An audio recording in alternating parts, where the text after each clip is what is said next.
Oke, Assalamualaikum warahmatullahi wabarakatuh. Salam kenal, perkenalkan nama saya Wahyu Kurnia Rahman. Saya seorang siswa lulusan dari Bootcamp Full Stack JavaScript Developer oleh Damwise Indonesia.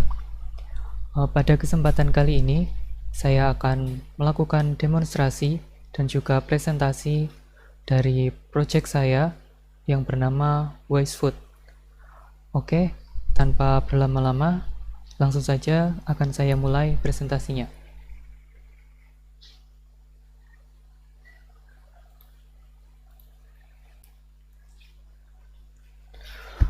Oke, seperti yang saya katakan tadi, ini dia untuk slide-nya, yaitu untuk aplikasinya bernama WiseFood.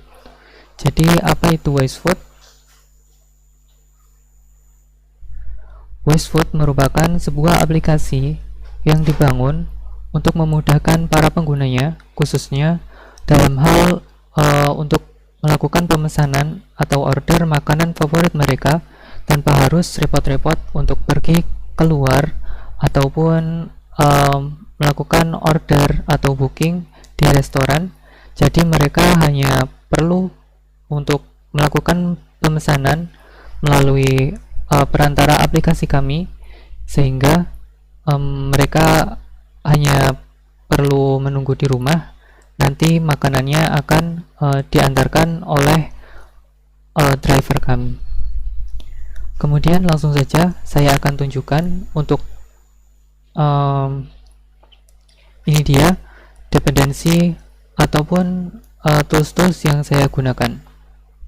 Nah, untuk bagian front end di sini, untuk yang pertama, untuk menghandle integrasi, saya menggunakan package yang bernama Axios dan juga React Query. Kemudian untuk tampilannya, saya menggunakan Bootstrap dan juga React Bootstrap. Kemudian di sini saya juga menggunakan .env untuk menampung key ataupun secret key yang nantinya akan digunakan secara global, dan juga ini akan membantu ketika nanti kita sudah melakukan deploy ke aplikasi atau ke hosting. Kemudian di sini saya juga menggunakan Mapbox.gl. Di sini ini merupakan sebuah API yang hampir mirip dengan Google Map, dan Mapbox ini gratis untuk digunakan.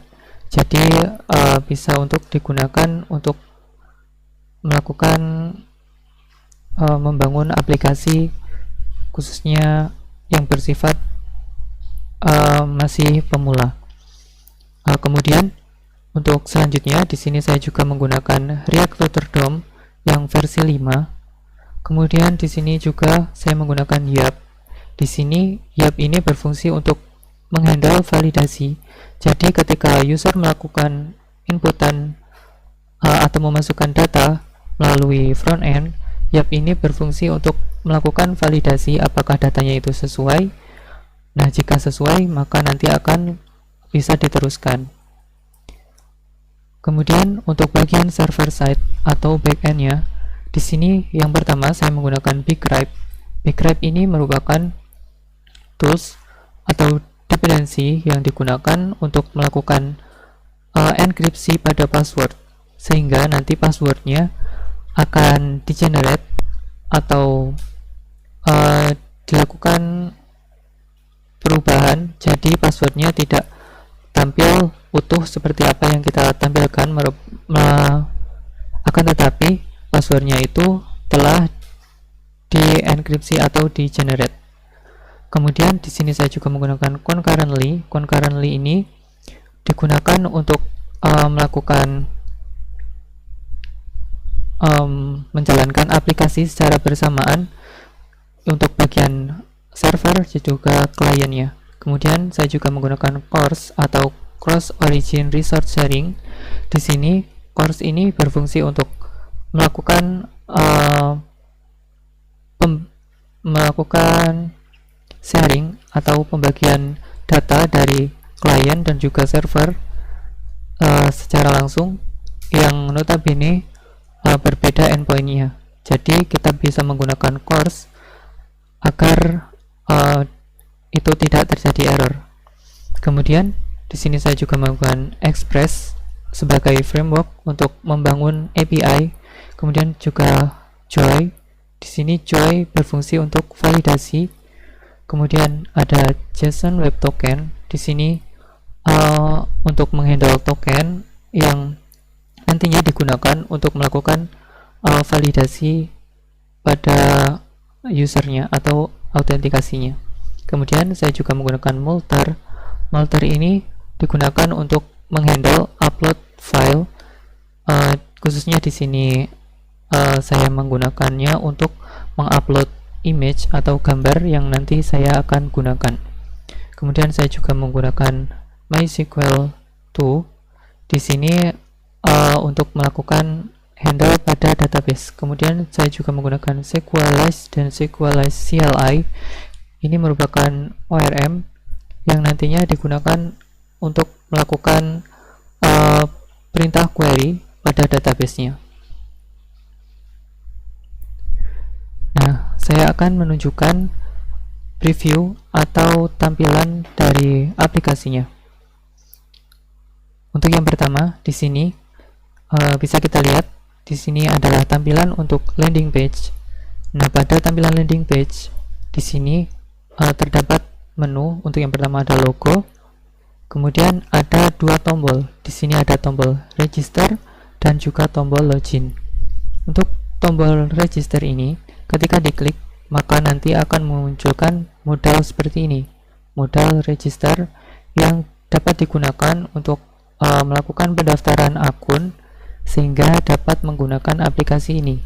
Kemudian jika user itu sudah melakukan pendaftaran, maka bisa melakukan login di sini dengan mengklik tombol login, ataupun di sini jika kita perhatikan di bawah ada suatu informasi already have an account, click here. Jika kita mengklik di sini, maka modalnya akan langsung berganti menjadi modal login. Kemudian di sini ada tampilan awalnya ataupun jumbotron.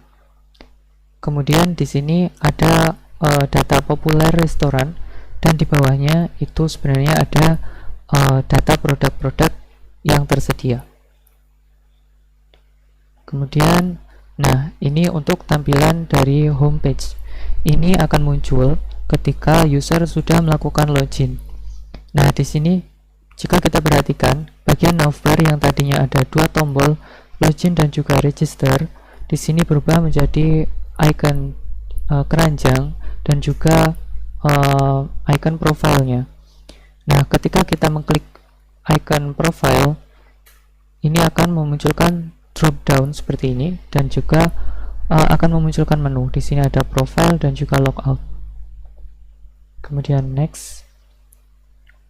Nah, kemudian ini adalah bagian detail produk. Detail produk ini akan muncul ketika kita mengklik salah satu dari icon ini ataupun produk-produk yang tersedia di bawah. Nah, untuk tampilannya seperti ini. Di sini ada tampilan nama dari restoran, kemudian di bawahnya ada produk yang tersedia dari restoran tersebut. Kemudian ketika nanti ini di scroll ke bawah, akan ada tombol order. Ketika diklik order, maka jika kita perhatikan di bagian sini itu ada page. Di sini akan menampilkan berapa jumlah orderannya, dan ketika diklik nantinya akan memunculkan tampilan seperti ini. Ini merupakan halaman chart atau keranjang dari user tersebut. Nah, untuk tampilannya seperti ini. Kemudian ketika diklik di sini kan ada inputan untuk memasukkan delivery location atau lokasi pengiriman. Nah, ketika diklik select on map, maka akan memunculkan model seperti ini. Nah, di sini saya menggunakan Mapbox yang tadi saya jelaskan di awal. Ini merupakan API yang mirip dengan Google Maps. Nah, di sini saya menggunakannya untuk melakukan pengambilan data lokasi dari user tersebut. Nah, di sini user dapat mengolah apa saja yang akan dimasukkan, berapa jumlahnya, kemudian apakah akan dihapus atau tetap seperti ini saja. Kemudian ketika diklik order, maka nanti akan di redirect ke halaman my profile. Di halaman my profile ini nanti akan ada notifikasi atau sebuah card. Ini pemberitahuan tentang status dari transaksi tersebut. Untuk pertama kali di sini statusnya adalah waiting approve. Ini berarti orderannya masih menunggu konfirmasi dari partner ataupun restoran. Nah, kemudian ini merupakan tampilan dari partner karena sebelumnya adalah tampilan dari user. Nah, ini untuk tampilan partnernya. Untuk tampilan partner, ketika partner sudah melakukan login, di sini halaman yang pertama adalah income transaction. Income transaction ini merupakan informasi yang berkaitan dengan transaksi karena sebelumnya user telah melakukan order. Nah, order tersebut akan dihandle oleh partner di halaman ini. Nah, di sini ada dua tombol, yaitu cancel yang berwarna merah, kemudian ada approve yang berwarna hijau. Ketika user partner ini mengklik cancel, maka akan berubah menjadi silang ini berwarna merah. Kemudian ketika diklik approve, maka akan menjadi hijau. Nah, di sini menjadi statusnya on the way nantinya. Di sini juga ada tampilan untuk halaman profile dari partnernya. Di sini dapat diakses dengan mengklik drop down, dengan mengklik ini profile, kemudian nanti diklik my profile. Seperti itu. Tampilannya seperti ini, hampir sama dengan yang punya customer tadi. Kemudian ini merupakan halaman edit profile. Edit profile ini dapat diakses dengan mengklik tombol ini, edit profile, di bawah dari foto dari user. Nah, di sini user dapat menginputkan data-datanya, kemudian di save, maka datanya akan berubah. Kemudian di sini juga ada halaman add product. Ini khusus untuk partner. Jadi partner dapat melakukan penambahan produk. Kemudian di sini untuk tampilannya di sini ada form inputan. Di sini dapat menambahkan gambar, kemudian nama, harga, dan juga di sini ada tampilan produk-produk apa saja yang telah ditambahkan. Dan juga ada tombol edit dan juga delete. Nah, langsung saja tanpa berlama-lama, saya akan melakukan demonstrasi secara langsung dari aplikasinya. Nah, untuk tampilannya kurang lebih seperti ini. Ini merupakan aplikasi yang telah saya jalankan. Nah, untuk di sini sementara masih ada dua, yaitu ada KFC dan juga Starbucks. Di sini untuk pertama kali ketika diklik ini, nah maka tidak bisa diakses karena ini merupakan bersifat private, ataupun user harus melakukan login terlebih dahulu untuk mengakses halaman ini. Hal itu juga berlaku untuk bagian produk di sini. Nah, user harus melakukan login terlebih dahulu. Nah, sebelumnya saya akan melakukan register terlebih dahulu. Di sini saya akan mendaftar sebagai partner. Nah, di sini karena masih hanya ada dua, saya akan menambahkan satu lagi restoran di sini. Saya akan coba register. Saya akan coba misalnya CS Japanese. Masukkan password, kemudian namanya,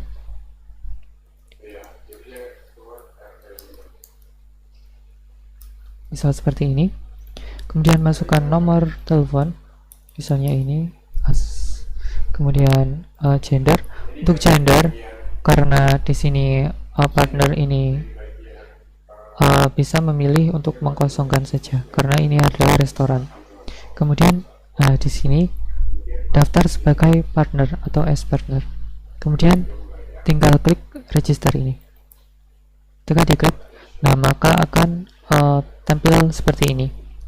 Ya, di sini kita bisa mengakses profile. Nah, di sini halaman profilnya. Nah, tampilannya akan seperti ini. Di sini masih kosong karena user belum melakukan transaksi ataupun restoran ini belum ada orderan sama sekali karena masih baru pertama kali. Nah, di sini juga masih belum ada transaksi di bagian income.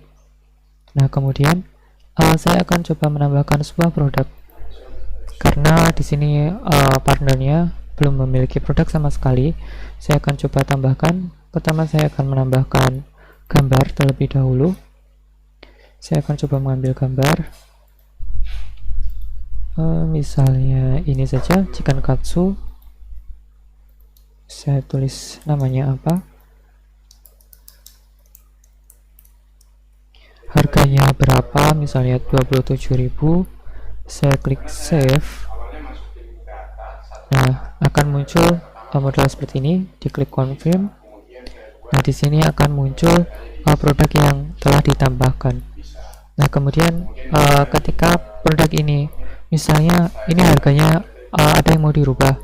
Nah, di sini harganya misalnya mau dirubah, bisa diklik edit. Nah, di sini maka akan muncul seperti ini. Ini berubah menjadi edit product. Dan di sini ada dua tombol, cancel dan juga save. Ketika diklik cancel, nah maka datanya akan kosong kembali. Kemudian saya akan coba edit. Di sini misalnya harganya berubah menjadi 29.000. Saya klik save, confirm. Nah, dapat kita lihat datanya berubah menjadi harganya menjadi 29.000. Nah, di sini saya akan coba menambahkan dua produk lagi. Saya akan langsung menambahkannya. Oh maaf, cancel. Nah, di sini misalnya yang ini takoyaki, harganya 16.000. Saya save, confirm. Saya tambahkan satu lagi,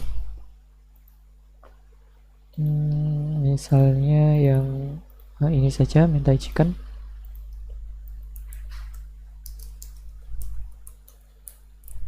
Nah, harganya 27.000. Misal seperti ini. Saya save. Nah, di sini sudah tersedia 3 buah produk. Nah, misalnya saya akan mencoba menghapus ini yang takoyaki. Saya akan coba hapus, delete. Nah, akan muncul model seperti ini. Apakah jadi ataupun mau di cancel. Ketika diklik cancel, nah maka datanya masih tetap ada. Kemudian ketika diklik confirm, maka datanya akan hilang. Nah, datanya akan hilang menjadi tinggal chicken katsu dan juga mentai chicken. Nah, kemudian karena di sini sudah ada, kemudian saya akan coba mendaftar sebagai user atau customer. Saya akan coba logout.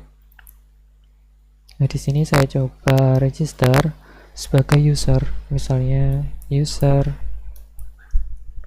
02 misalnya. Passwordnya,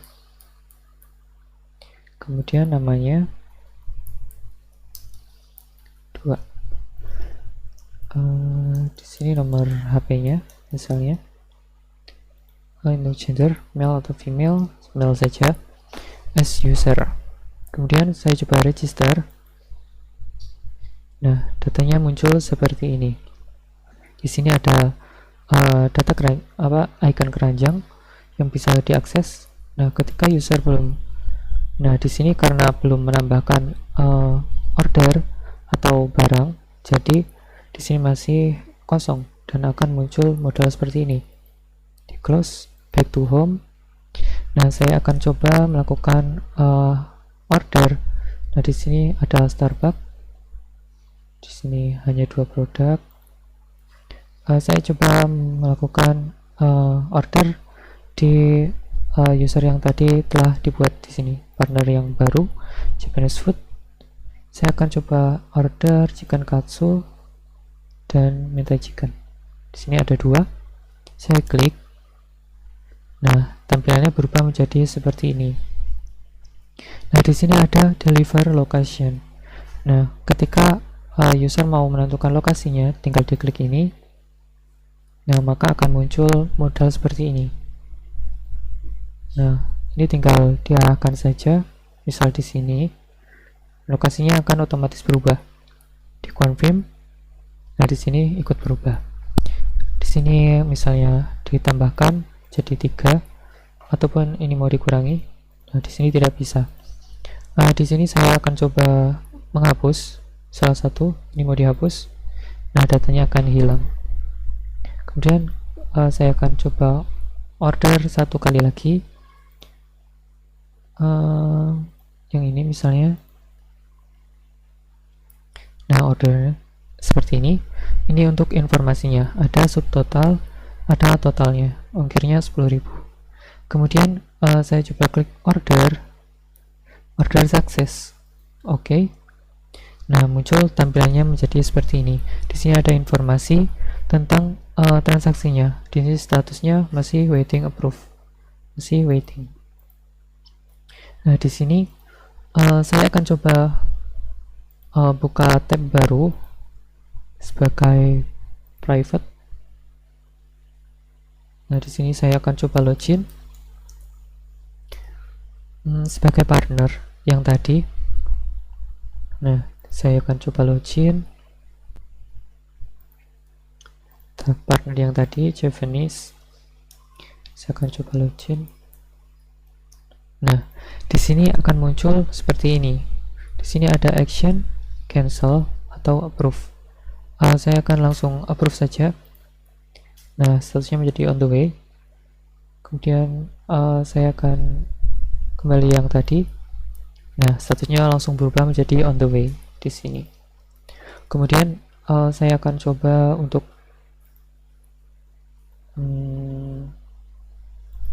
nah, yang di sini langsung saja. Nah, di sini ketika statusnya on the way, ketika diklik, nah maka akan muncul informasi seperti ini. Di sini ada lokasi dari orderan itu sampai kemana. Nah, di sini ada informasinya untuk delivery location, kemudian estimasi waktunya. Nah, ketika user sudah melakukan ataupun sudah menerima orderan tersebut, user dapat mengkonfirmasi di sini dengan mengklik finish order. Ketika diklik, maka datanya berubah menjadi finish statusnya. Kemudian saya coba kembali lagi ke partner. Nah, statusnya akan menjadi sukses seperti ini. Kurang lebih seperti itu. Oh iya, sebelumnya ini saya akan coba melakukan pengeditan pada profile. Saya klik edit profile. Nah, di sini saya coba mengganti gambarnya. Misalnya menjadi, nah yang ini saja. Saya select. Kemudian location. Saya akan memilih lokasi. Misal mau mengganti lokasinya, misal di sini, saya confirm. Di sini berubah, saya save. Nah, di sini gambarnya ikut berubah. Nah, kemudian saya akan menunjukkan bagaimana endpoint ataupun tampilan dari backendnya. Saya akan coba. Nah, di sini saya menggunakan Visual Studio Code. Nah, untuk aplikasi ini saya membagi menjadi 2 bagian, yaitu untuk yang bagian pertama ada bagian klien, yang kedua ada bagian server. Nah, di sini saya menggunakan sebuah extension dari Visual Studio Code yang bernama Tandar Client. Tandar Client ini hampir sama seperti Postman ataupun Insomnia. Jadi ini berfungsi untuk melakukan uh, proses HTTP di sini dengan melakukan pemanggilan, misalnya get ataupun mengirim data, post, put, atau delete, ataupun mengedit data dengan batch. Ya, di sini saya akan menunjukkan beberapa endpointnya. Di sini ini untuk aplikasi Wisefoot. Saya masuk ke bagian out. Di sini untuk bagian register. Ini untuk mengedit registernya. Misalnya seperti ini. Saya coba untuk membuat user baru di sini. Seperti ini misalnya. Saya masukkan password ini, full name-nya,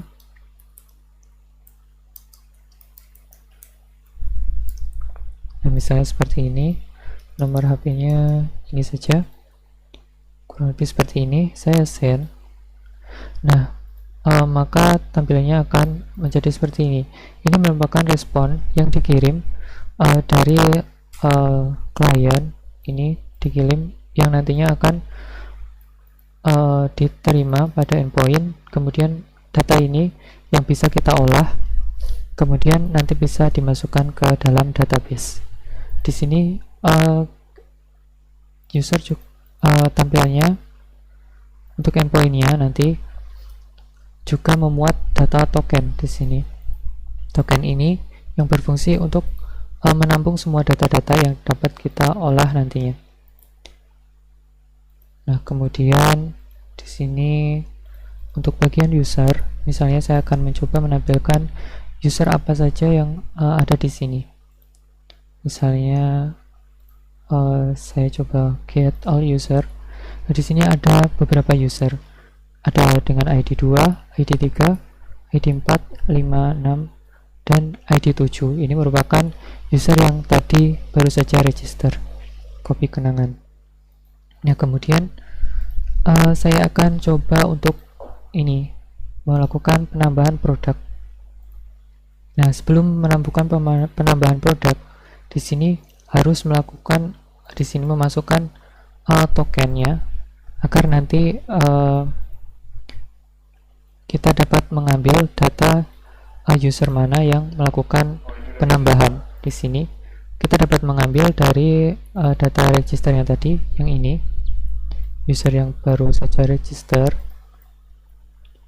Saya coba copy saja, kemudian saya pastekan di sini, saya ganti paste.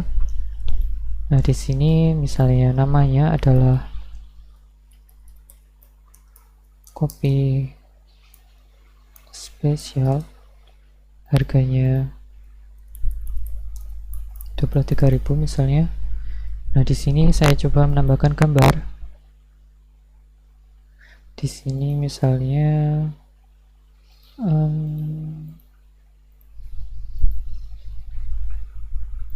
yang ini saja, misalnya seperti ini sebagai contoh. Saya coba share. Nah, datanya akan muncul seperti ini. Ini merupakan data yang dikirimkan dari usernya.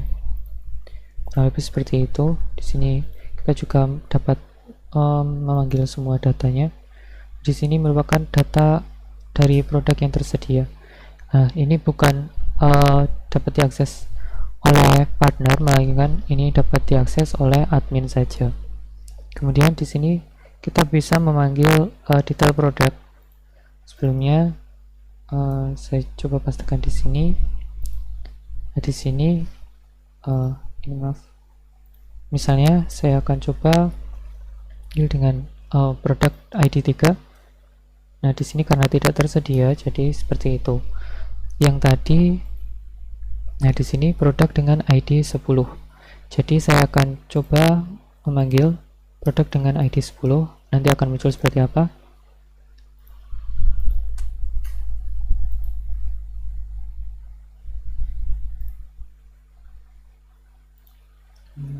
Sebentar. Nah, seperti ini. Maaf, salah itunya. Nah, maka datanya akan menjadi seperti ini. Nah, kurang lebih seperti itu. Kemudian di sini ada data transaction. Di sini kita bisa memanggil semua data transaksinya karena yang tadi belum ada transaksi untuk user yang baru ini, jadi masih kosong di sini. Nah, kemudian saya akan melanjutkan untuk bagaimana struktur dari file-file aplikasi saya. Nah, di sini untuk yang pertama, karena di sini ada dua bagian, yaitu client dan server, saya akan memulai dengan yang bagian servernya. Di sini untuk yang pertama, strukturnya seperti ini. Di sini ada config. Di sini akan memuat data konfigurasi yang nantinya akan ini dapat menjadi penghubung ke dalam database. Nah, seperti ini. Ini untuk konfigurasi dari usernya agar bisa terhubung. Kemudian ini konfigurasi dari kita developer agar dapat mengakses dari database-nya. Kemudian ini ada data migration. Karena di sini saya menggunakan SQLize untuk melakukan handle pada query-nya. Ya, di sini ada data yang di-generate, diantaranya adalah migration, kemudian ada data model di sini. Untuk migration ini data yang menampung format dari tabelnya. Tabelnya akan memuat inputan seperti apa, kemudian tipe datanya seperti apa. Kemudian untuk model ini, model nanti akan memuat relasi apa yang kita buat atau skema apa yang kita buat untuk tabel tersebut. Di sini misalnya tabel produk. Di sini ada metode belongs to. Belongs to ini merupakan relasi one to one atau relasi yang hanya menghubungkan antara satu data dengan satu data yang lain. Di sini produk berelasi dengan tabel user. Di sini foreign key-nya user ID. Kemudian di sini juga ada data seeders. Seeders ini merupakan default value atau user misalnya, ataupun bisa yang lain. Di sini saya misalnya user. Di sini dapat diinputkan secara otomatis ataupun bisa juga tidak digunakan. Ini sebenarnya hanya template. Terserah kita mau menggunakannya atau tidak. Di sini saya hanya memakai ini sebagai backup saja ketika saya ingin mempercepat proses developer. Nah, kemudian di sini ada node modules. Di sini memuat modul-modul apa saja atau dependensi apa saja package yang saya gunakan. Kemudian di sini ada src dan juga upload. Upload ini menampung semua file-file yang saya butuhkan atau result yang dikirimkan oleh user melalui inputannya. Kemudian di sini ada file.env.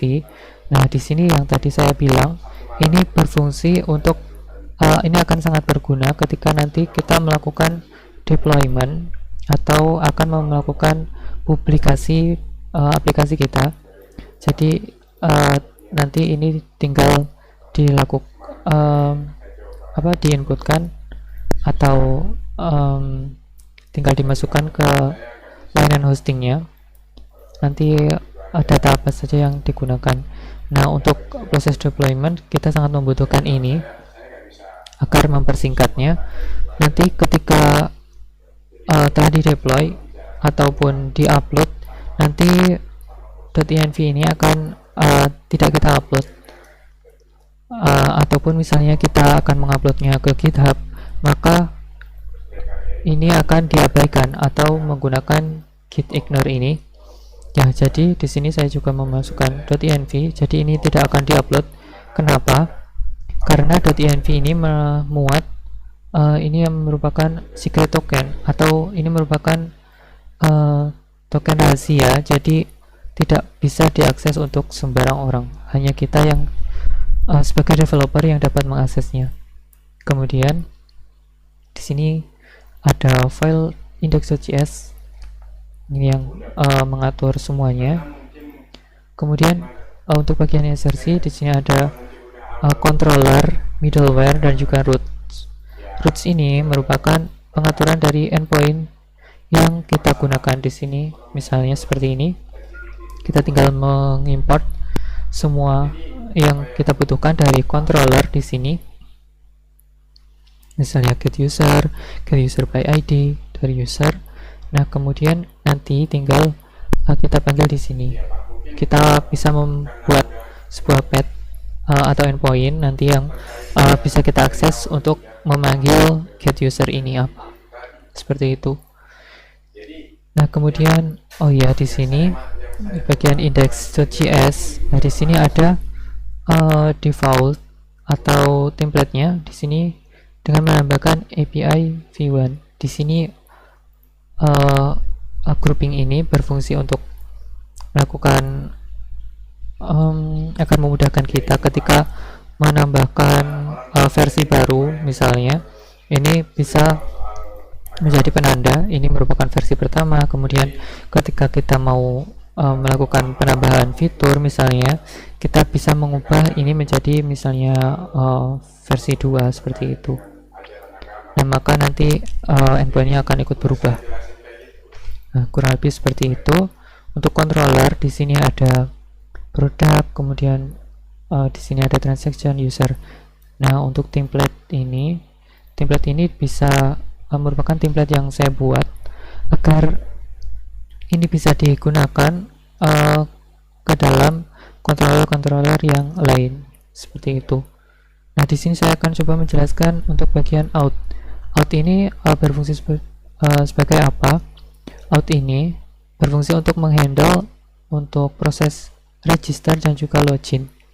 Nah, di sini saya menggunakan beberapa package, diantaranya JWT di sini atau JSON Web Token di sini untuk menghandle token.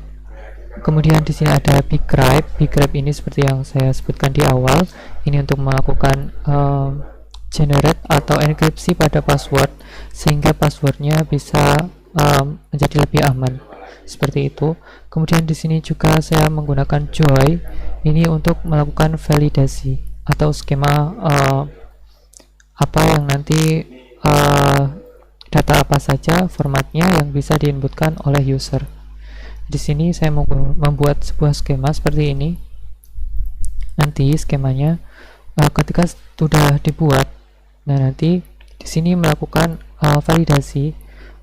Jika error nanti maka akan muncul seperti ini, muncul status validation fail, kemudian message-nya apa dengan pesan errornya apa dengan status 400 seperti ini, karena ini merupakan error di bagian user. Kemudian di sini saya juga melakukan validasi atau pengecekan email, apakah emailnya itu tersedia atau tidak. Di sini saya menggunakan metode find one, ini disediakan oleh SQLize. Nah, di sini ketika menggunakan find one maka nanti akan mengambil data user berdasarkan apa. Di sini saya misalkan berdasarkan email. Nah, email, kemudian di sini dicek apakah emailnya itu tersedia. Jika tersedia, maka nanti akan muncul status register failed. Karena apa? Karena emailnya telah ada yang menggunakan untuk registrasi. Nah, kemudian di sini ini untuk melakukan settingan pada bgrep. Untuk yang pertama di sini saya membuat variable salt. Nah, di sini saya menggunakan await. Kenapa? Karena nanti ini akan menunggu pengambilan dari data user khususnya di bagian passwordnya. Kemudian nanti di sini ada gensalt 10. 10 ini apa? Ini merupakan hashing atau perputaran atau melakukan random data ini sebanyak 10 kali. Jadi nanti datanya itu akan di-generate sebanyak 10 kali di bagian bgrep ini. Jadi nanti datanya itu tidak identik atau berbeda satu dengan yang lainnya. Nah, kemudian data yang telah dibuat di sini nanti tinggal dimasukkan ke bagian ini, di bagian request body. Di sini user create ini merupakan sebuah metode dari Squalise untuk melakukan penambahan data user baru dengan menggunakan metode create di sini. Di sini saya memasukkan semua datanya yang ada di request body, kemudian image-nya untuk pertama kali karena user belum melakukan inputan, jadi saya melakukan handling. Jika user role-nya merupakan user, maka nanti akan menggunakan user default. Jika tidak, maka partner default. Seperti itu. Kemudian setelah selesai, di sini ada secret key. Nah, secret key ini apa? Ini merupakan suatu kunci atau yang digunakan agar nanti user bisa mengakses ini secara private, jadi tidak sembarang orang bisa mengaksesnya, seperti itu. Nah, di sini saya menampungnya di .env yang tadi. Nah, di sini jika kita lihat ada JWT secret token, seperti itu. Nah, di sini kita panggil dengan melakukan seperti ini penulisannya, process.env.jwt secret token, seperti itu. Kemudian di sini tinggal melakukan generate dari tokennya. Kemudian nanti data token ini akan kita tampung di sini. Nah, di sini respon melakukan sending. Nah, data ini yang nantinya akan dikirimkan ke sini, yang nanti bisa kita kirimkan ke dalam database, kurang lebih seperti itu. Jika error, maka akan melakukan seperti ini, console log error, kemudian statusnya 500, statusnya error, internal server error. Ini untuk bagian register. Nah, untuk bagian login sebenarnya hampir sama. Sini saya untuk yang pertama saya menggunakan skema validasi dengan joy. Kemudian nanti di sini melakukan validasi. Kemudian jika gagal maka akan muncul status seperti ini. Kemudian ini untuk lakukan validasi user, apakah emailnya itu tersedia atau tidak. Kemudian nah, ini merupakan sesuatu yang lumayan penting, yaitu melakukan komparasi password. Nah, karena sebelumnya passwordnya itu telah di compare atau di generate dengan bgrep ini, ya, jadi di sini kita meminta bgrep agar mengembalikan data passwordnya agar menjadi seperti semula. Nah, dengan begitu nanti maka datanya akan dengan mudah untuk dicocokkan dengan data yang diinputkan oleh si user tersebut. Nah, seperti itu. Kemudian nanti bisa kita gunakan seperti ini. Ini untuk melakukan validasi apakah user yang tadi ada. Nah, ini untuk bagian validasi passwordnya. Kemudian ini sama seperti tadi untuk melakukan generate token. Kemudian di sini ada URL. URL ini sama ditampung di sini .env. Ini untuk ini untuk melakukan menginputkan endpoint atau untuk bagian upload file di sini. Nah, kemudian ini data yang dikirimkan. Jika error, maka error. Nah, di sini ada satu lagi yaitu checkout. Checkout ini apa? Checkout ini berfungsi untuk mengecek apakah usernya itu tersedia atau tidak.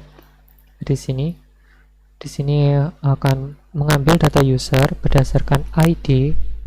Nah, kemudian di sini jika datanya kosong, maka akan muncul status failed, message user does not available, seperti itu. Nah, kemudian ketika tersedia maka akan mengambil datanya, kemudian statusnya sukses, seperti itu. Kurang lebih seperti ini untuk bagian server. Nah, kemudian saya akan lanjutkan untuk bagian yang klien. Nah, seperti ini. Nah, untuk bagian klien di sini ada node module sama seperti yang tadi. ini untuk menampung package apa saja yang digunakan, namun ini tidak di-upload atau di-deploy ketika nanti kita melakukan deploy. Maaf, ketika kita mengupload misalnya ke ini ke GitHub, ini tidak akan di-deploy, tidak akan di-upload seperti ini. Kemudian untuk di sini ada public, di sini index.html. Nah, ini merupakan file utama yang dirender. Nah, karena React merupakan single page application, jadi di sini hanya memerlukan satu file saja untuk dipanggil ke dalam website. Nah, jadi hanya satu file index.html ini saja yang nantinya tinggal kita olah datanya yang ditampilkan seperti apa di sini. Nanti akan ditampilkan di dalam elemen ini, elemen div dengan ID root. Nah, elemen ini akan menampung data yang dikirimkan dari file index.js di sini. Ini akan mengirimkan data ke elemen dengan ID root yang ada di index.html di sini. Nah, kemudian kita hanya tinggal mengolahnya di sini saja bagian source atau src. Nah, di sini kita di sini saya membuat beberapa folder. Untuk yang pertama ada asset. Asset ini menampung semua aset atau di sini misalnya image yang saya gunakan untuk melakukan developer. Kemudian di sini ada komponen. Nah, untuk komponen ini saya membagi menjadi beberapa bagian juga. Untuk yang pertama ada bagian modal di sini, kemudian ada page. Ini tiap-tiap halaman berbeda. Kemudian ada reusable. Reusable ini adalah komponen yang digunakan yang bisa digunakan pada komponen lain, seperti itu. Jadi kita bisa membuat satu komponen saja, kemudian nanti komponen ini diekspor dan kemudian diimport atau dipanggil ke komponen yang lainnya sehingga bisa digunakan di komponen tersebut, kurang lebih seperti itu. Kemudian di sini ada bagian root. Nah, di sini ada private root. Apa itu private root? Nah, di sini karena saya menggunakan React Router DOM yang versi 5, untuk tampilannya seperti ini untuk skema yang saya buat. Nah, private root ini berfungsi untuk apa? Ini untuk menghandle, jadi ketika user itu tidak terdaftar ataupun tidak memiliki akses, maka user tersebut tidak akan bisa mengakses halaman yang tersedia, khususnya seperti ini endpointnya. Maka jika user, nah di sini jika usernya itu belum login khususnya, maka ia akan di redirect ke ini slash ini apa? Slash ini merupakan home atau endpoint yang 0, belum mengakses ke mana-mana. Ini merupakan halaman landing page. Kemudian di sini misalnya ini komponen udah page. Nah, di sini ada konteks. Konteks itu apa? Konteks merupakan sebuah state yang sebenarnya mirip dengan variabel, namun ini cakupannya lebih luas. Nah, ini merupakan sebuah state global. Jadi ini bisa digunakan untuk setiap komponen-komponen yang lainnya. Jadi kita bisa membuat ini, kemudian nanti ini bisa diakses ke dalam komponen-komponen yang berbeda file sekalipun. Jadi kita bisa mengimportnya, kemudian bisa kita panggil. Di sini misalnya ada card context. Ini untuk menghandle data card, misalnya user menambahkan produk ke dalam card. Nah, itu nanti akan ditambahkan di sini. Di sini ada saya menambahkan initial state. Yang pertama ada cards, kemudian current restaurant, transaction. Nah, di sini untuk menghandle datanya. Kurang lebih tampilannya seperti ini. Nah, kemudian di sini diekspor. Kemudian ada card context provider. Ini nanti akan dipanggil di bagian app.js untuk yang bagian card. Nah, di sini ada di bagian sini. card context provider. Yang sebelumnya diimport terlebih dahulu. Di sini import card context provider dari konteks card context. Seperti itu. Kemudian yang user context ini hampir sama seperti yang card context. Nah, di sini initial state saya untuk bagian isLogin ini untuk initial state-nya false, user kemudian usernya ini kosong, array kosong, karena ini merupakan sebuah wadah untuk menampung user apa saja yang ada. Kemudian di sini ada logit user, untuk default value-nya merupakan null, jadi user belum melakukan login, jadi masih null statusnya.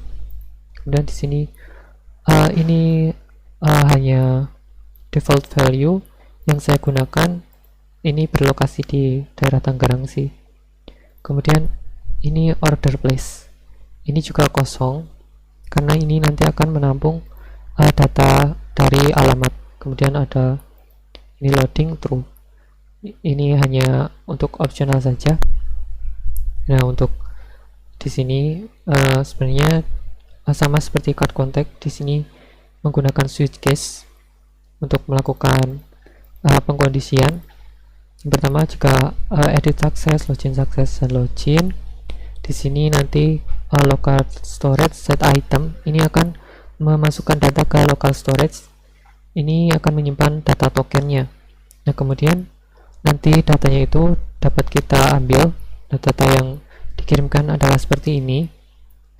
Nah, ini jika out error ataupun user melakukan logout, maka local storage remove item. Ya, jadi data token yang tadi ketika user melakukan logout, maka tokennya akan dihapus. Jadi user harus melakukan login kembali agar bisa mengakses halamannya. Kemudian di sini ada order location, order place. Nah, jika tidak sesuai, maka di sini ada defaultnya error out of context. Nah, untuk user context provider ini digunakan di bagian sini. Saya memanggilnya di sini. Ini agar nanti nah, di sini saya membuat scope yang di sini menampung app.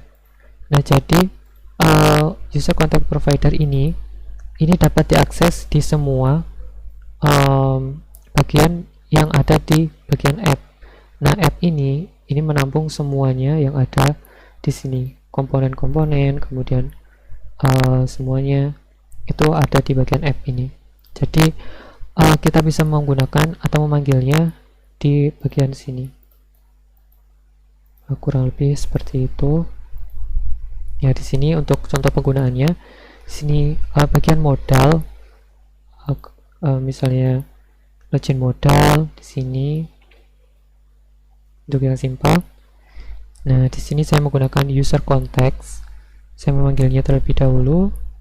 Kemudian di sini kita bisa tinggal memanggilnya saja. Di sini saya membuat state, user state. Di sini user context. Nah, di sini kita tinggal menggunakannya saja. Nah, seperti itu. Di sini ya, di sini misalnya responnya await. Nah, ini untuk ini bagian API. Bagian API ini tersedia di bagian, nah saya menambahkannya di bagian utils. Ini bagian API. Nah, di sini sebelumnya saya menggunakan Axios untuk melakukan integrasi. Nah, di sini ini berfungsi untuk menghandle endpoint, kemudian melakukan HTTP response untuk ke bagian servernya dengan menggunakan melalui Axios ini. Nah, ini yang nanti digunakan di sini. Kemudian ini user dispatch, ini yang nantinya dikirimkan ke dalam konteks. Nah, ini dalam user context di sini. Jadi nanti datanya akan dikirimkan, kemudian ditampung dalam payload. Di sini akan menampung semua data-data dari usernya. Nah, kemudian tinggal saya menambahkan handle login di sini. Nah, di sini ini untuk melakukan konfigurasi, karena saya menggunakan Axios. Di sini untuk header content type ini application.json, karena di sini tidak menggunakan import berupa file ataupun gambar misalnya. Nah, jadi di sini cukup menggunakan application.json. Lebih seperti itu. Itu berbeda halnya dengan ini. Nah, karena di sini, karena edit profile di sini ada file berupa image di sini. Nah, image ini merupakan file yang tidak bisa diakses dengan format JSON biasa. Jadi di sini saya mendefinisikan dengan multipart form data. Nah, di sini user dapat melakukan input dengan input file. Nah, seperti itu untuk melakukan handle. Kemudian nanti ketika diklik save, nanti akan disubmit di sana. Nah, ini untuk menghandle custom form file. Ketika diklik, maka akan melakukan handle on change di sini. Ini untuk penghandlean dari inputan filenya. Nah, kurang lebih seperti itu. Ini merupakan struktur dari tampilannya ataupun struktur dari file saya. Di sini saya sebelumnya saya menggunakan Bootstrap, jadi saya tinggal di sini saya misalnya dari sini ada modal, button, form alert.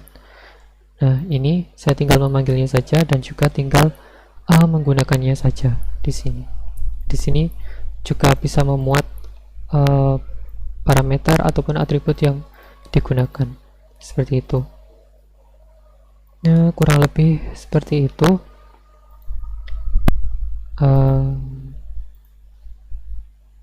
Saya lanjutkan ke bagian slide presentasinya.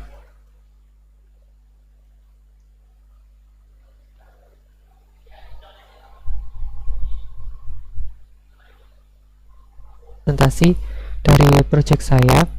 Untuk dapat mengakses project saya, di sini saya mau menyediakan link untuk siapapun yang mau mengakses project saya di sini melalui GitHub Kurnia Westwood Integration. Nah, di sini saya sudah mengupload file saya atau source code saya ke GitHub. Jadi dapat diakses di sini. Kemudian ini merupakan nomor HP saya dan juga email saya. Apabila nanti ada masukan ataupun ada keperluan yang bisa saya bantu, bisa diakses di sini. Kemudian saya ucapkan terima kasih atas perhatiannya. Kurang lebihnya saya mohon maaf apabila ada salah kata dalam melakukan penyampaian tadi. Terima kasih. Wassalamualaikum warahmatullahi wabarakatuh.